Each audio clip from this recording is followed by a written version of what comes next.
In 2008, for the first time in American electoral history, young African Americans voted in higher proportions than their white counterparts. Black women had the highest turnout of any group. And in 2012, the trend continued. Black voter turnout exceeded that of white Americans, 66% to 64%. All politicians attempt to speak to voters in terms that will energize and mobilize, convey a sense of shared perspective, and show those voters how much they understand and care. In the case of politicians talking to African-American audiences, the effect can be rhetorically fascinating. Here's a sampling of some of my most memorable moments. There was Vice President Joe Biden speaking to the NAACP conference in 2012. And I went through the battle with Mouse. Mousey, are you out there? Hey, Mouse, how you doing, man? Mouse! What's up, Mouse? Or former Governor Mitt Romney campaigning in Florida in 2008 at the staging area for a local Martin Luther King Day parade. Who let the dogs out? Who? Thanks, guys. Who let them dogs out? Or Hillary Clinton speaking at the First Baptist Church in Selma, Alabama in 2007 for a commemoration of Bloody Sunday, especially when she quoted the gospel singer Reverend James Cleveland. I don't feel no ways tired. I come too far from where I started from. Nobody told me that the road would be easy. I don't believe he brought me this far to leave me. Go ahead. Go ahead. Hey, that sounds good the second time. It's getting crazy at the table. Even black politicians do it. Even President Obama, like when he did this memorable moment in April of 2008, talking about attacks from the Hillary Clinton moment at the debate. When you're running for the presidency, then you've got to expect it, and you've just got to kind of let it.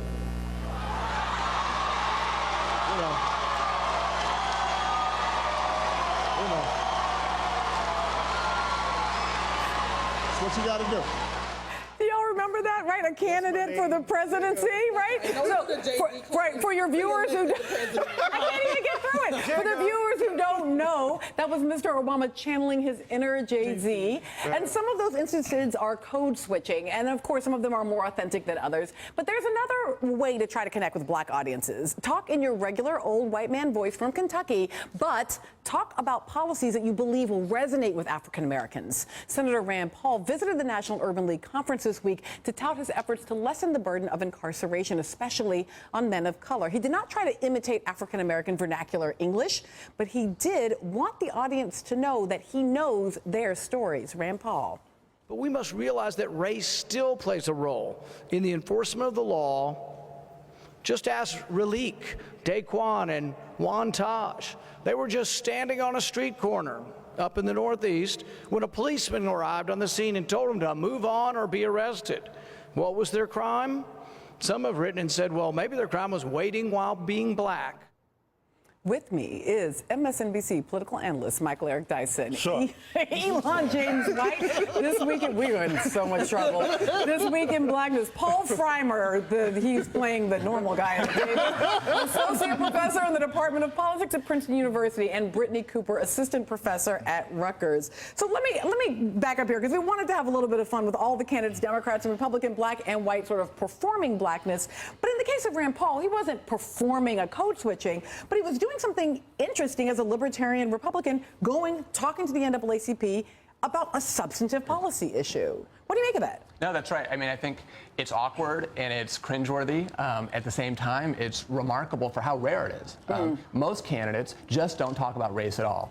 In part, it's because they're afraid of doing so. Very few candidates, Obama, obviously, maybe Bill Clinton, are more comfortable speaking before diverse audiences. Many are not. And so, we need to encourage, in some level, this kind of conversation because it's so rare.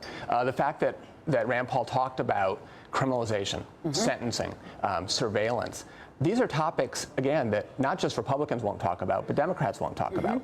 And what he will do is if he keeps talking about it, is he's going to force people to talk about it with him. And what he might even do as well is make it safe or make Democrats feel safe to talk about it. All right, so this is interesting to me, in part because I think it is worth remembering that the moment that is the Obama moment has led to enormous majorities of African Americans voting for the Democratic Party, for the African American candidate, for the support of this president. But that just prior to this, George W. Bush had won 9% of the African American vote, and then in 2004 had won 11% of the African American vote. And I want to go back even a little bit further, Michael. I want to listen to Jack Kemp talking about wanting 50% of the black vote. Let's take a listen. We are the party of Lincoln, and we must be an inclusionary party. I'd like to see an America where half of all black Americans are voting Democrat, but the other half are voting Republican. I mean, I bet he would, because if half of black folks voted Republican, there'd never be another Democratic national office holder, right? Right. But is that something to even imagine as a worthy goal here, this idea of making the African-American vote a more swing vote? Well, look, first of all, Jack Kemp was a kind of Republican that we could use more of, and I think African-American people resonated with him. But aspirational politics are important, and I think that Professor Frymer was exactly right, that Rand Paul, cringeworthy notwithstanding, did something that even some Democrats can do. We got to underscore what he said. Talked about race and policy. Don't just show up and be black and then resonate emotionally with me. Speak about public policies that have the impact on my life. So in a way, Rand Paul did something that Barack Obama hasn't felt free enough to do, to speak directly to his experience as a black man being harassed by the police, and do it within the context of policy and what he will promise to do. Well, I would suggest that I actually think the president did it more powerfully than any public figure I've ever seen when he did his Trayvon Martin moment. Of course. I think he's had his moments. Right, but it is... There is something about watching a Republican do it, and again, he wasn't talking to NAACP, he was talking to the Urban League, but seeing a Republican who's a credible candidate for the 2016 GOP nomination, like, I'm kind of into it. Not because I think we should all be voting for the Republicans, but I like this idea of forcing the conversation. Well, the thing is, Rand is getting better. So last year he tried this at Howard and he bombed out. He went to Howard and told the people about their own history. That's right. And got it wrong. That's right. You know, my alma mater represented very well and handled that. So I think he's getting more savvy and recognizing that we don't need a history lesson, we need issues. So what strikes me is that that one segment of the Republican Party might be trying to cultivate a certain kind of African-American voter. They might not swing him in 2016 or swing him or her in 2016, but a voter who is socially conservative but still has some level of racial analysis. So a person who says, I don't like abortion, I'm a fiscal conservative, but like mass incarceration, I recognize does hinder communities, right? So, you know, in Connecticut this week, we saw the firing of an African-American woman who was a consultant in the gubernatorial race there, in the lieutenant governor's race, because she used the words white privilege. So on the local level, there's still a resistance, but you do have folks coming up in the GOP who are trying to push some level of a racial analysis. Okay, and maybe I'm the bad guy here. One, I don't give Rand Paul that much credit for this, because one, Republicans are scared as all get out, because they realize they're not going to keep winning. They know that the browning of America is coming, and so you can keep doing what the Republicans have been doing for a while, and you can lose. So Rand Paul actually understands that particular part. On this part,